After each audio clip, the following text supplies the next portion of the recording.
Hi everyone, thank you for joining. It's day 2 of Dan's annual PrideFest, and this year we are coming to you virtually, and we've got a really brilliant session lined up for everyone today, and I'm going to introduce our 2 speakers very shortly. Quick intro from me, my name is Rosie. I look after the events for Dentsu UK and Ireland. I also sit on the steerco for And Proud, which is our LGBTQ plus employee network here at Dentsu. We've organised a really fantastic agenda of events and activities for our people this week to celebrate Pride. I'm just going to give you a really quick reminder on what we've got still to come. So tomorrow we'll hear from the co-op, who will be talking to Lee Maybe, who is the co-chair of And Proud. They're going to be discussing the co-op's commitment to LGBTQ plus causes and representation in advertising. On Thursday, we're going to be hosting the Buy Experience panel, and we've got a really brilliant lineup of speakers for that as well. So do try and tune in. They are taking place at the same time of 12:30, and you can view them live on YouTube or on demand on our YouTube channel. So today, I'm really excited to introduce Sam Cannons and Joe Chapman. Sam and Joe both work within the advertising research and development team at Channel 4, and they've recently undertaken quite an extensive study into diversity and inclusion within TV advertising, and they're here today to present their findings to you. Before I hand over to Sam and Joe, just a really quick reminder that you can use the YouTube chat bar throughout the presentation to leave any questions or comments, and we will do our absolute best to come to those at the end of the session. Thank you, Sam and Joe, very much for joining us today. I'm going to hand straight over to you, if that's okay. Yeah. Thanks, Rosie. Should I start? Cool.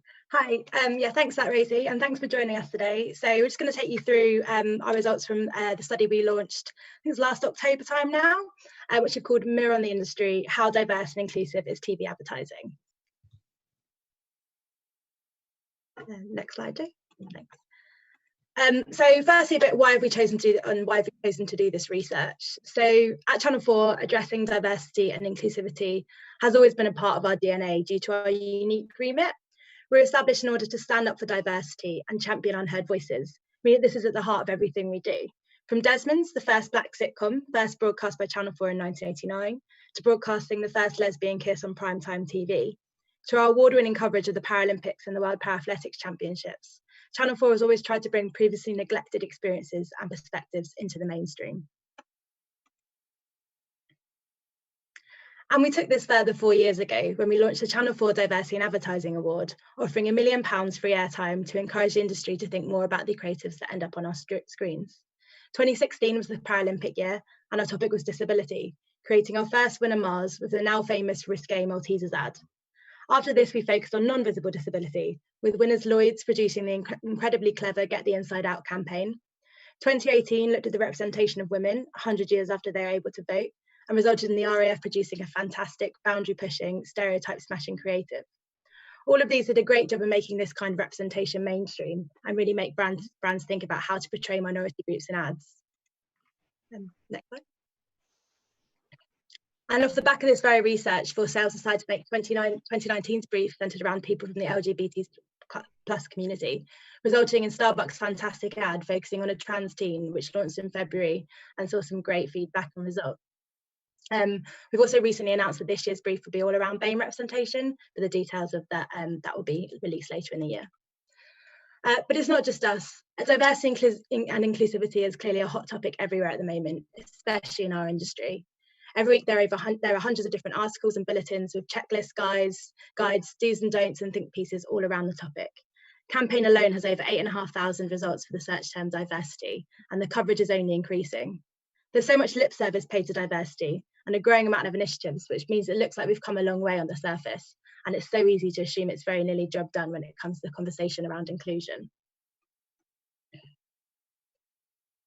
But we're living in fractious times with the current climate creating unease, especially amongst minority groups. Hate crime is on the rise. Race-related hate crime has increased by 98% since 2012. Sexual orientation-related hate crime by 168%. Disability-related hate crime by 313%. And transgender-related hate crime by 427%. It's not a nice realisation, but with far-right agendas on the rise, it's probably fair to say we're becoming less inclusive and tolerant as a country. And this is being felt across minority groups. For example, a recent study undertaken by Pride in London found that almost 2/3 of LGBT+ individuals have felt threatened by other people's behaviour towards them in the last year alone. And this is just one report out of hundreds. You only need to turn on the news to realise the divided times we're living in. So with all this in mind, we thought it was high time for a status check on where TV advertising actually is right now. Whilst there's been examples of great work and many, many think pieces, there's never been a proper temperature check or audit on just how representative the adverts people are seeing on their screens really are. So that's what we set out to do. Yeah, so in what we believe is the most comprehensive study of its kind, we commissioned independent research agency YouGov to investigate diversity and inclusion in 3 stages. In the first stage, they coded up the top 1,000 TV adverts from 2 typical months last year. These ads accounted for 73% of all adult advertising viewing for the period, so it was a majority of people's advertising viewed. YouGov used an extensive coding grid to mark each advert for the representation of each group, so that's whether they featured in the advert at all, and then if they did, exactly how are they represented? So were they a lead role or were they in the background? Was their inclusion tokenistic? Could you consider their character to be stereotypical for their group? Secondly, we ran a quantitative survey of 2,000 NatRep adults in the UK with a boost sample of each one of our minority groups to get a gauge on the current perceptions of diversity and inclusivity in advertising. And then finally, we focused in on LGBT+, BAME and disabled people via a series of in-depth online focus groups to explore in more detail key themes that emerged from the first 2 stages. Now, before we get into the results, we always want to make a couple of points, and this is the first one. We think it's useful to point out the difference between diversity and inclusivity. The 2 terms are often used interchangeably when we're talking about this subject, and although they are similar, they do have different meanings, and it's the difference between the 2 that have guided our research and therefore guided our results. So when we're talking about diversity, we mean difference in a factual way. So whether people have a different ethnicity, gender identity, sexual orientation, or disability, for example, these are all forms of diversity, any one of which could be the basis for a quota for a marketing campaign, for example. However, when we talk about inclusivity, we're talking about a feeling, the feeling of being included and of not standing out. And it requires action to happen at a deeper level. Now, the difference between these 2 things mean that an ad campaign could be considered diverse, but that doesn't necessarily mean that it's inclusive. We also want to offer a brief explanation as to why we've chosen to use the terms we have throughout this research. We're aware that the terms used to speak about these groups are constantly changing and evolving, and they're often quite politically charged. It's important to use the right language as it frames the conversation when we're talking about these groups. So, following advice and guidance from Versity, who are a strategic consultancy on diversity, equality, and inclusion, we're choosing to use the following terms. So firstly, we choose to use the term disabled people rather than people living with disabilities. The latter, people living with disabilities, suggests that the people themselves have a disability or impairment that stands in the way of their full participation in society. The former, disabled people, puts the emphasis on the social arrangements that function to exclude the people who have impairments. So it's the way in which society disables people. We're also using the term BAME for Black, Asian, and people of other ethnic minorities. This is the most commonly used term by the government and media to refer to the minority ethnic population as a whole. And it was designed to emphasize the fact that all citizens have an ethnic status, including white British people, but that some ethnic groups have a minority status due to the color of their skin or nationality of origin, as a result of which they experience discrimination and exclusion. Now, we understand that people who would fall into the BAME group probably wouldn't describe themselves as BAME. They would say, I'm a Black person or I'm an Asian person, for example. But grouping together diverse experiences in this way is a good way to identify common issues. And then finally, We're also choosing to use the term LGBT+, the umbrella acronym for lesbian, gay, bisexual, and transgender. The plus sign is there to include people with any sexual orientation or gender identity that's not included under LGBT, such as people who refuse a binary or fixed gender identity. So onto the research. We wanted our study to answer 3 key questions. Firstly, obviously, how well represented are BAME, LGBT+, and disabled people in current TV advertising? And when they are represented, what kind of roles do they play and how are they portrayed? Also, how do these groups and the population as a whole feel about this representation? And is there a gap in perception as to whether you're in these groups or if you're not? You know, after all, what good are these diversity stats if the people themselves don't feel well represented? And then finally, we'll talk about why we should care and why should brands care? And is it seen as our responsibility to address it? And what does embracing diversity and inclusion mean for a brand? So onto the real levels of representation in TV advertising today. So this next section will be what our audit of the 1,000 ads showed us. It's worth saying as well that before we got the results back for this, Sam and I didn't really know what to expect for each group. You know, what level of representation would be good representation levels for these groups. Now, there's probably no right or wrong answer for this, but we wanted to set a kind of target. So what we landed on was that if everything was fair and equal, you'd expect each group to feature in the same proportion of ads as the proportion of the population they make up. So for each group, that's what we'll compare it against. So firstly, our audit showed that many groups are still greatly underrepresented in comparison to the proportion of the population they make up. And this was especially the case for LGBT+ and disabled people, who you'll see feature in a really small number of ads. So LGBT+ people featured in 3% of the ads we looked at, despite making up an estimated 6% of the population. That 6% comes from the last government audit, which I think was in 2011. We probably think it's even higher than that. But even compared to that kind of conservative estimate, it's still only half. And disabled people featured in 2% of the ads we looked at, despite making up almost 1/3 of the current UK population. So you can see by looking at these numbers that these groups are pretty significantly underrepresented in terms of the proportion of ads they feature in.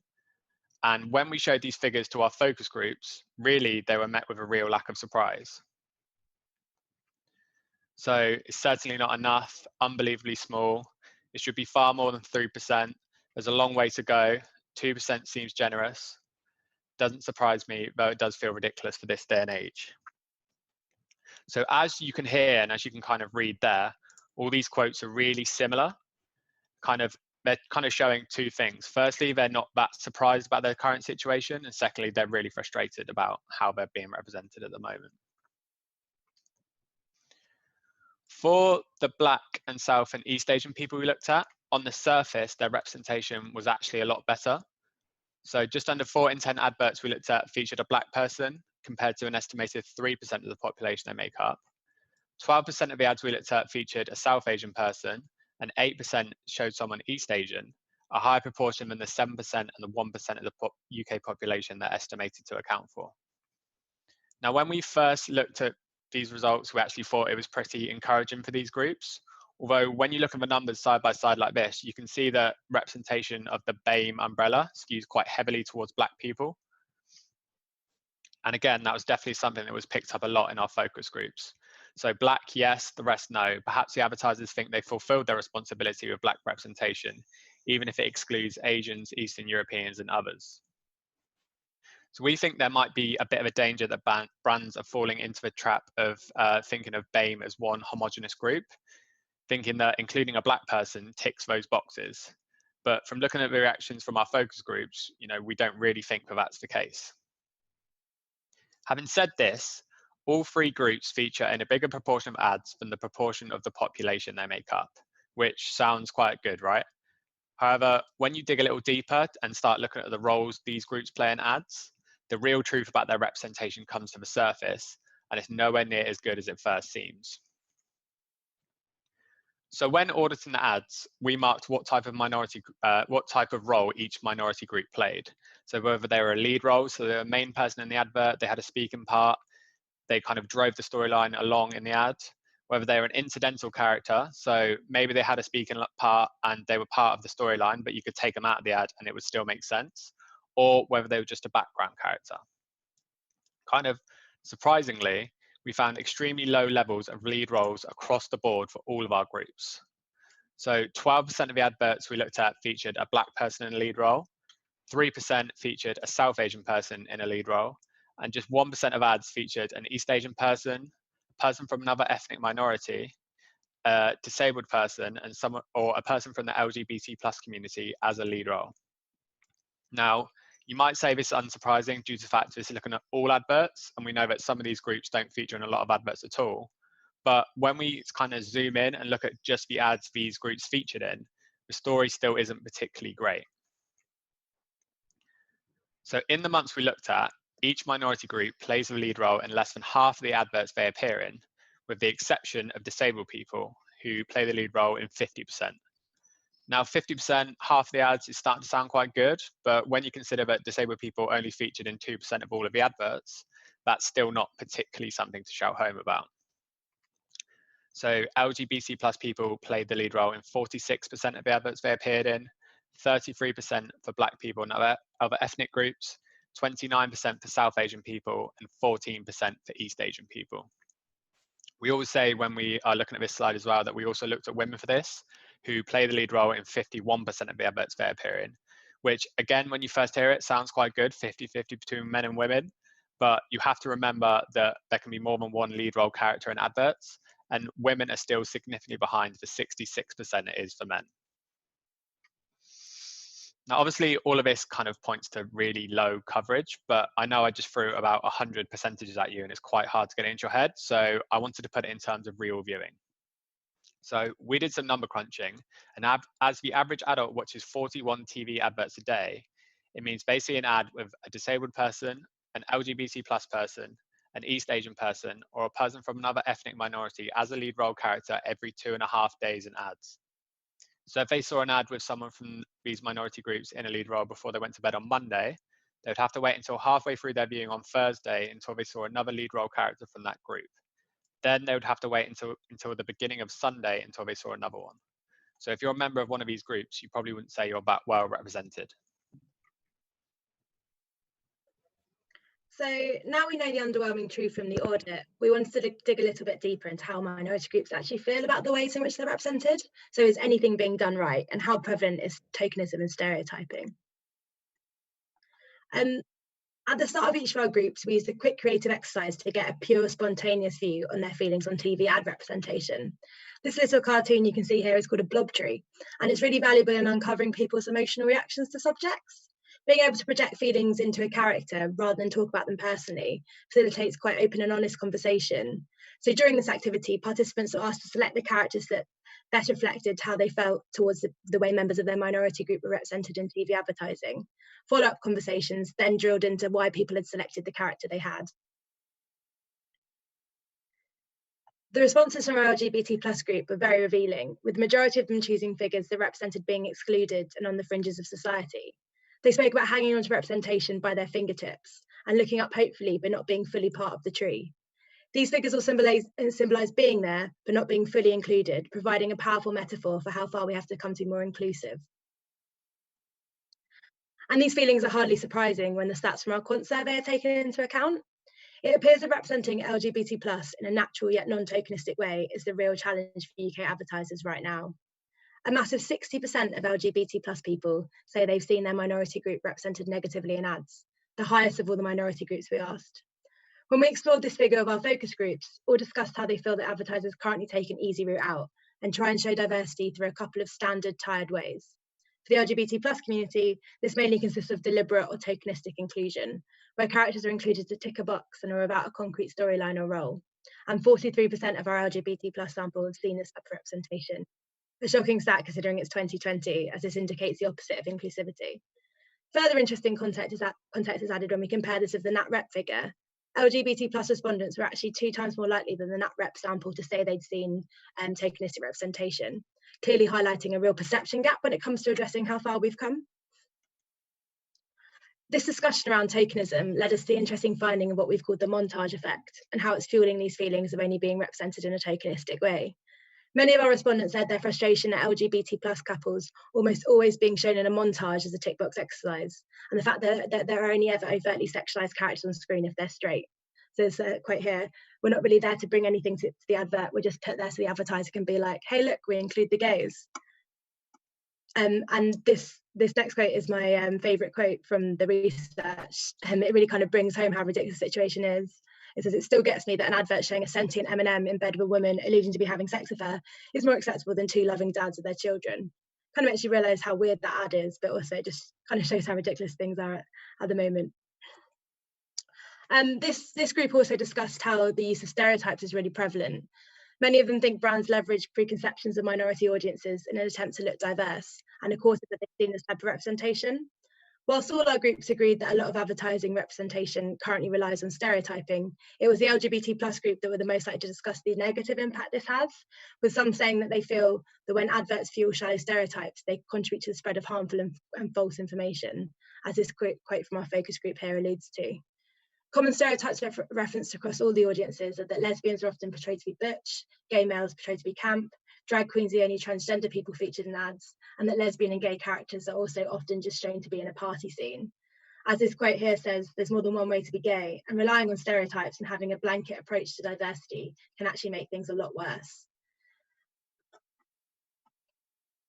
Now moving on to our next group, when we gave the same task to our disabled focus group participants, their responses highlighted just how ignored they feel by the media.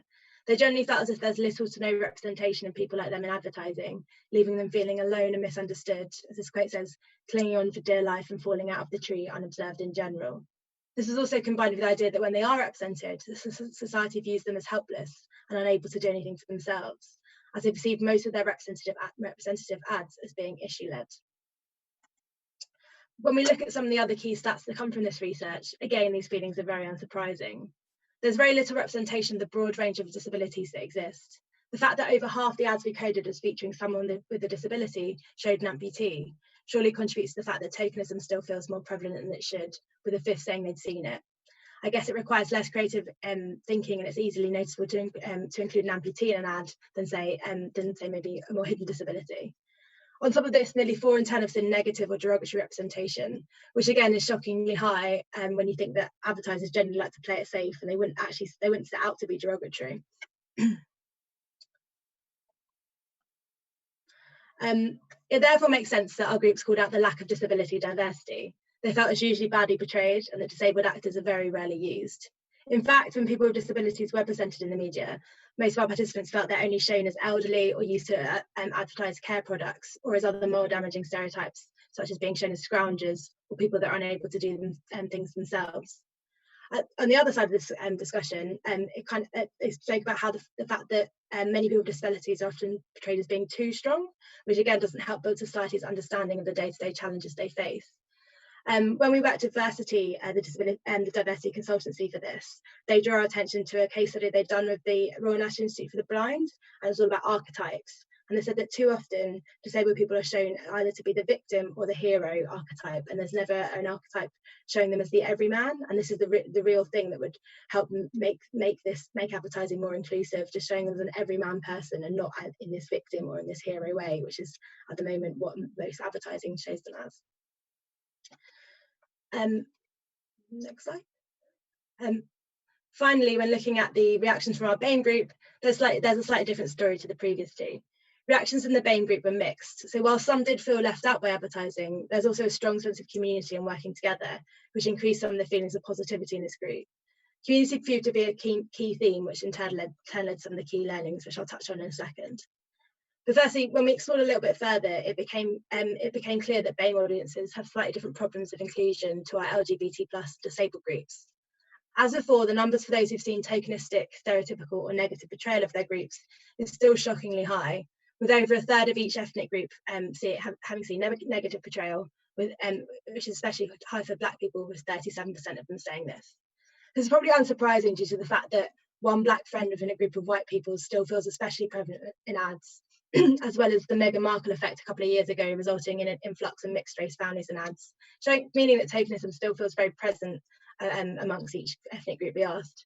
Notably with a third of our Black and South Asian sample having seen it in TV ads. As we found in our LGBT plus group, there's a real big perception gap here when it compared with the views of the total population. Black people are 43% more likely to have noticed it, and South Asian people 35% more likely. However, whilst the primary problem leading to negative feelings around representation with the other minority groups was the more deliberate tick box inclusion, it quickly became clear that with BAME viewers, the problem's a little bit more nuanced. The surface level representation is there, but the representation is inauthentic. Over a third of each of the ethnic groups we asked said they've seen stereotypical representation, with many feeling that BAME people were only used in ads for certain products, fueling certain stereotypes. For example, people of Asian ethnicity only used to advertise food products, and Black people only used to advertise sportswear and goods. However, perhaps more notably, we found that more often than not, advertisers don't take into account individuals' cultural considerations or backgrounds. These quotes from our focus group really sum this idea up. So I think we only really see BAME people doing stereotypically ordinary British things. We're a multicultural, vastly diverse community, yet adverts feel very whitewashed, representing one type of culture without all the little considerations that would mean a lot to BAME viewers, where community and together means so much, as represented by the blob tree.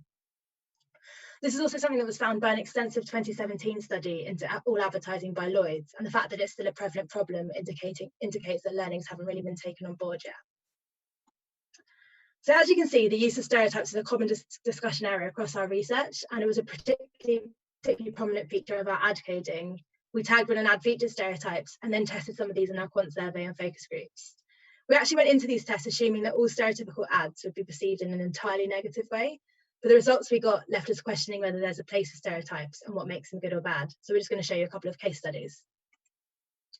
So one of the ads we tested following the coding was a Just Eat ad, Magic is Real. And I'm not going to show you due to time constraints, but it just shows a lot of people of lots of different ethnicities working takeaways, most notably an Asian man working a Chinese takeaway. The warm reception to what we assumed would be seen as negatively stereotypical surprised us. So 54% of Asians said it was stereotypical, but 59% said it still represented them in a positive light, with the net brand impact being plus 17%, actually higher than the NatRep sample average, showing how the perception gap can maybe work in your favour when you get it right of minority groups. When we tested the ad of our focus groups, there was general agreement, most notably in the BAME groups, that it's sometimes okay to use stereotypes, and this is one of those instances. People liked the way it depicted people from a range of ethnicities, and some argued that because the BAME characters had English accents, it was reflective of modern day culturally diverse Britain, and so they praised it for this. Although it did play on stereotypes, most felt it was acceptable because they weren't negative portrayals and they weren't damaging to the people in those audiences. Some people also highlighted that it would have been worse to not cast them because it's not indicative of everyday life. However, through discussing this, the key point was that advertisers need to understand that using these stereotypes is okay, as long as BAME people aren't solely restricted to these roles. Which brings me on to the next example. I'm just going to play the ad first. This is what luxury included feels like. Chefs are creating masterpieces. The staff are making their finishing touches. Bartenders are shaking things up. Butlers are preparing for your arrival. When can we expect you? Sandals, the 5-star luxury included resorts. Call 0800 742 742. This is what luxury included feels like. Chefs are creating masterpieces. The staff are making their finishing touches. Bartenders are shaking things up. Butlers are preparing for your arrival. When can we expect you? Sandals, the 5-star luxury included resorts. Call 0800 742 742. So this was a global ad. I think it's an American creative, and I think it'd be a bit different if it had come from the UK, but it had a very negative response from our survey respondents and our focus groups. We showed this example to both our BAME and disabled focus groups, and both were very critical. BAME audiences are especially quick to highlight the divide in the roles played by white or black people, with the advert using mainly black men to play employees and white couples as those on holiday.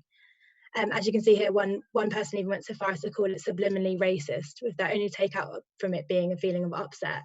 The group argued that even though it was set in a Caribbean resort, the advert could have been improved by using black actors in higher skilled roles, such as a chef.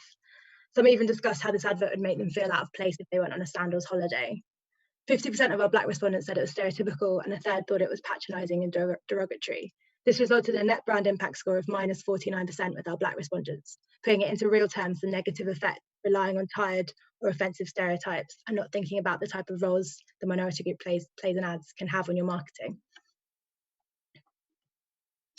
So as you can see, the feelings and perceptions of each group and their current representation in TV advertising are extremely varied. For LGBT+, the montage effect and the prevalence of tokenism is the biggest thing. For disabled people, it's the feeling of exclusion and being out of reach. And for BAME, it's the inauthentic representation through the whitewashing of different cultures and the potential over-reliance on stereotypes. However, one clear thing to come out of these groups is that most of the current emphasis in diverse ads is on highlighting how these characters are different for others, which is the opposite of being truly inclusive. To reiterate the definition that Joe said earlier on, it's about fitting in and not standing out and creating a new normal where everyone's on an even playing field. The feelings of these groups have around the current status of TV advertising shows this is still a way off, and we're not currently being brave enough as an industry. Yeah, so what does this all mean for the future of TV advertising? And obviously, more importantly, the future of diversity and inclusivity in TV advertising. So although there is a gap in perception between minority groups and the population as a whole, representation is still high on the agenda for everybody, and we're not seen to be doing enough. So 66% of people say it's important that different groups in society are well represented in TV ads, and that's a percentage that goes up above 80% or 90% when we're looking at just those people in our minority groups. But only 32% agree that ads reflect modern British society, and only 25% say that TV ads do a good job of representing all groups in society. In addition to this, when we focus in on specific categories, it shows that some industries have further to go than others to increase their levels of perceived representation. So the blue bars in this chart are people saying that the industries are making a lot or some effort to include people from different groups in society in their TV ads. The white bars are people saying they're making little or no effort. So those to the left of the screen are the ones perceived to be making more effort. Those to the right of the screen are the ones perceived to be making less. Now, it's worth pointing out that you might be quite happy right now if you're a food and drinks brand or a clothing and accessories brand, but even those that have kind of scored a bit better and scoring a bit higher still aren't at particularly high levels. At least a quarter of the population thinks that each category is making little or no effort to be more diverse and include different groups in their TV advertising. Now, all of this isn't to say that people don't recognize the challenges we face as an industry. They understand that some categories are easier to make creative changes in than others, and that some minority groups are perhaps easier to represent than others. So in our focus groups with disabled people, there was a big discussion around the challenges of representing the less visible disabilities. And they did understand that advertisers are on tricky ground, having to tread carefully around the issue while still trying to do it justice in an authentic way. So the big tragedy of mental health conditions is they're often invisible. Advertisers have to tread carefully so as not to upset people. There was really similar discussions in our LGBT+ focus groups too, who acknowledged the scale of the challenge and noted how some subgroups within the LGBT+ umbrella, and notably bisexual people and trans people, are even harder to represent than others without making the ad explicitly about their sexuality or explicitly about their gender identity, which absolutely isn't the point when we're talking about normalizing diverse representation and being fully inclusive. Like in our disabled group, there was also a big discussion how they're aware that adverts with more diverse casts have historically received more complaints. But in their view, this has made advertisers resort back to using tired stereotypes, which, as Sam has just said, can do more harm than good. And then finally, there was really similar discussions in our BAME focus groups too. They said that they'd love advertisers to stop pretending everyone has the same accent and be more inclusive of different cultures in our diverse society. In their view, it's going to take a long time before this is normalized in mass marketing on mainstream TV, especially when there are more targeted channels for advertisers and minority groups to choose. So a typical quote was, brands want to appeal to and target the wider market, which is white. Now, obviously, I've just said that how they understand that is really difficult, but all of that doesn't mean that we're off the hook, and it's actually far from it. So they still see it as our responsibility to be leading the way on normalizing the representation of different groups. Many see the huge platform of the media industry as key to uniting the many different aspects of society. And they said just because it's challenging without a quick fix or easy solution, we shouldn't be shying away from it. As one person put it, we're the creative people, we should be able to do it. again, like a typical quote, our culture is so diverse, perhaps if there was more cultural diversity on our screens, the country wouldn't be so divided now.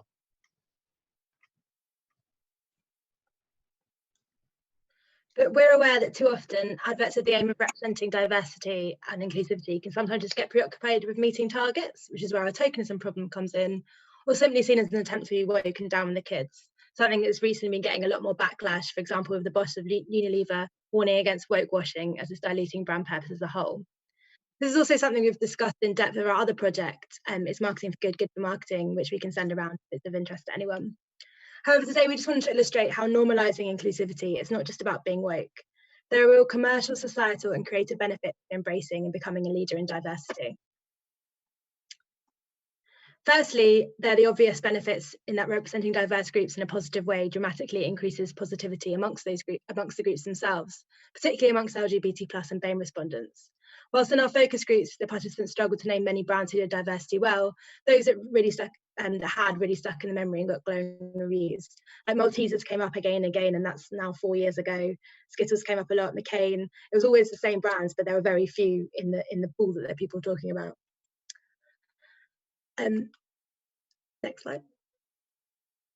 And winning over these groups comes with obvious financial benefits as well. The LGBT+ community is worth 6 billion to the economy per year in what's sometimes called the pink pound. They have a very high spend power per person in proportion to the percentage of the population they make up. And given that 70% would pay a premium for a product that supports LGBT+ causes, is a smart market to tap into. When it comes to BAME, research carried out by Lydia and Moa and Saatchi showed that when multicultural talent is fully utilised, the economy could receive a £24 billion boost. BAME audiences are typically undervalued and assumed to be on generally lower incomes, but 52% of BAME consumers earn higher than the UK's national average income and shouldn't be overlooked. Finally, the spend power of disabled people, known as the purple pound, is also phenomenal and worth 249 billion to the economy, highlighting how if you get these groups to support a brand, you're unlocking potentially lucrative markets. But it's not just that. Leading the way in inclusivity and diversity is also essential in future-proofing a brand. Here at Channel 4, we've got a panel of 16 to 24-year-olds called You're 4, and we asked them some questions on this topic. So just going to play the video for you, showing you a couple of their answers now. Does inclusivity have an impact on how you feel about brands? Does inclusivity have an impact on how you feel about brands?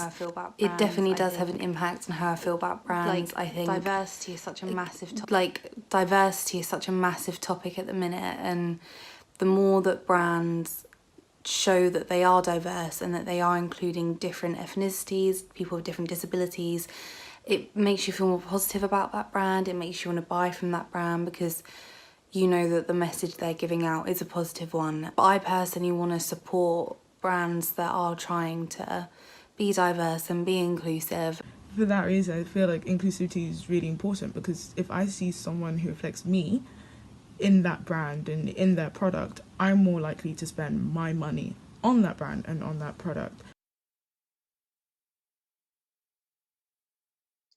So as you can see from this youth care, our Marketing for Good study found that 55% of them believe that brands should be a force for good, and 6 in 10 notice ads more if they have a message that deals with an important issue.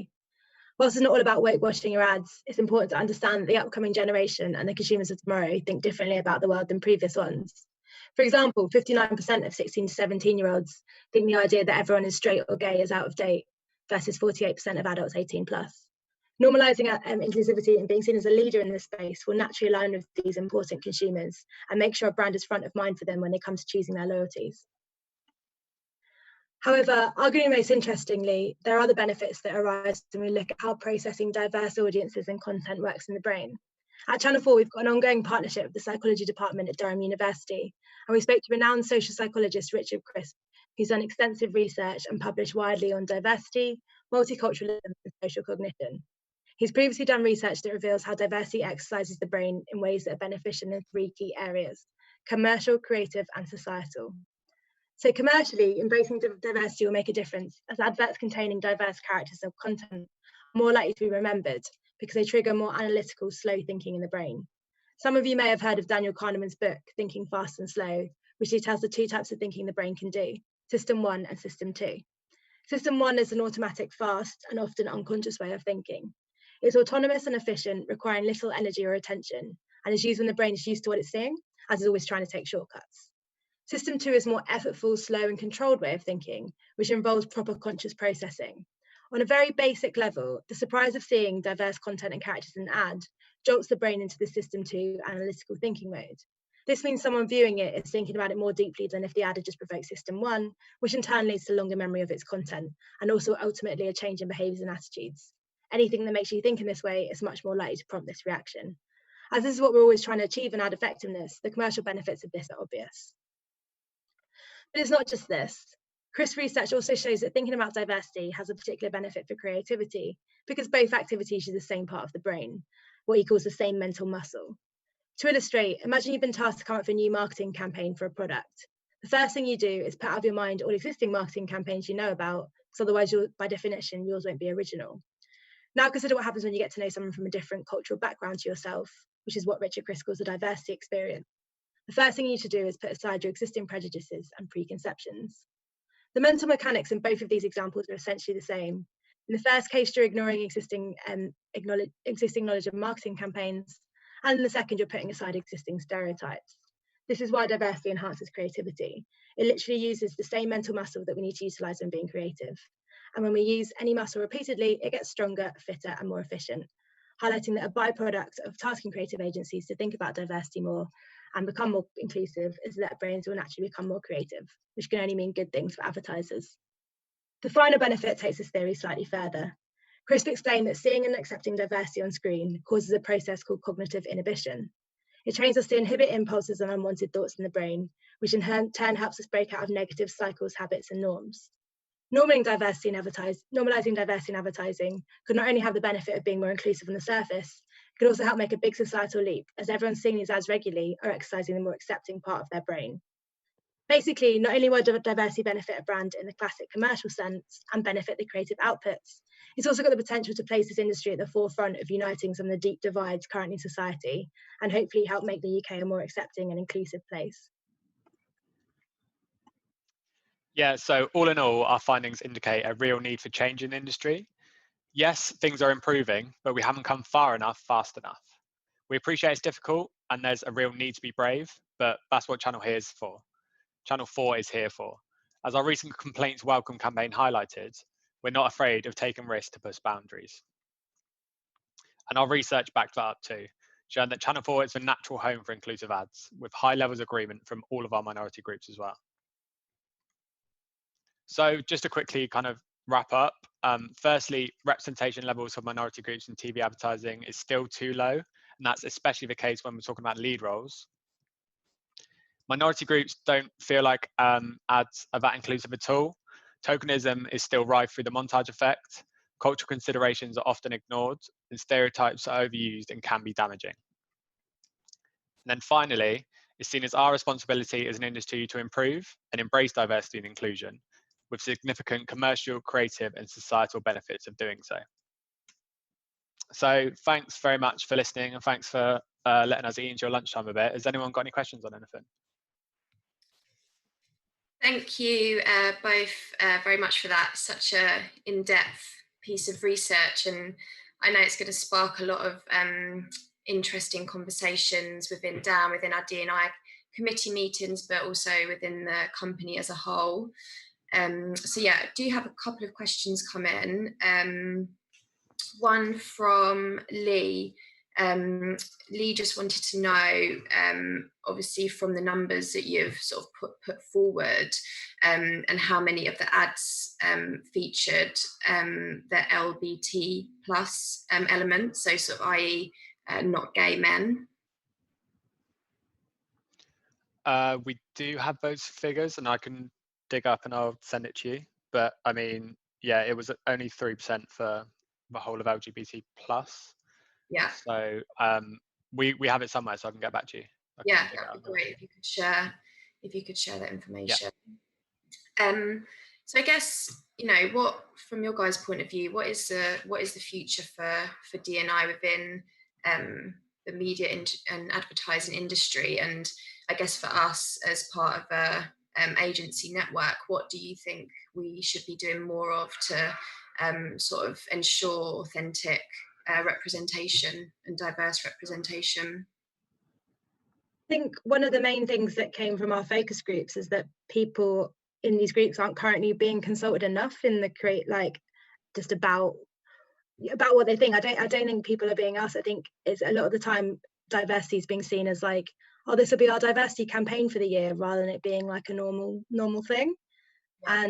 And so I think it's like we're saying, it's about normalizing it. It's like it has to go right back through the whole creative system. It has to go, because whenever we presented this around, it's been people have been passing the buck. It's like people blame the casting companies or the people in the brains or whatever, and it's like, I think it requires an overall kind of collaborative effort across the industry but I think with recent events going on globally, that might be maybe it'll be fast tracked a little bit, but it does require a united effort, I think, which maybe isn't happening enough at the moment. Yeah, absolutely.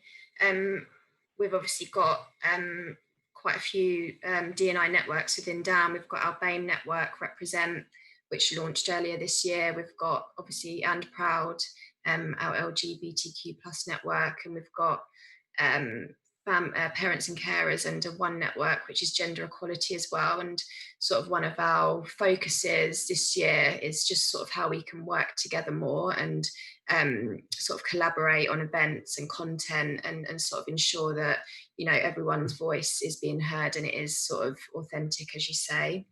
Yeah, that's definitely something we want to we kind of, when we do this again, we want to look at as well as intersectionality. So we had a lot of people in the audiences and stuff that have been like, I fall into more than one of these groups and things like that. And then even in, I guess it just shows how far we've got to come, we've got to go in this whole area, because the way we're looking at things. Absolutely. So I'm just going to wrap up with a question to you both on, do you have any examples of brands sort of recently or you know in the past that have been doing this really well or really badly? Well, one that always comes up is, and it came up time and time again in our focus groups, was Maltesers, with the ad from 2016. And you know, it's 4 years old now, that ad, but when we had these discussions, that came up kind of time and time again, not just with our disabled groups, but with all the groups. And it kind of shows that, like Sam mentioned, if you do it right, you can really be remembered. Mm-hmm. And it's kind of, the point of that ad is the humour of it, not the fact that they're disabled, which I think kind of works really well. Sam, is there any that you can think of? I was going to say on doing it badly, I think when we worked with Versity a lot, it was about kind of need to make sure that you kind of get your house in order a bit as well. So I think a lot of examples of people, you know, with pink washing around Pride time, it's a lot of people, like I think it was last year in Pride, I think Joe Lycett kind of started tweeting all these banks that were jumping on the Pride bandwagon, but still part of like quite big players in countries where homosexuality is illegal, and they're like, well, what are you going to do about this? And so I think if you can easily be tracked back to kind of not really living those values, then that's a bad example. I think you kind of need to get your house in order a bit as well. So that they're the kind of bad examples, I think. Yeah, absolutely agree. Okay, guys, I'm going to leave it there. Thank you again for taking the time to share your findings of that research. It was really interesting, so thank you. And thank you, everybody, for joining us, for tuning in. As I said, we've got 2 more sessions for the rest of the week, tomorrow and Thursday at 12:30 on YouTube. So see you there.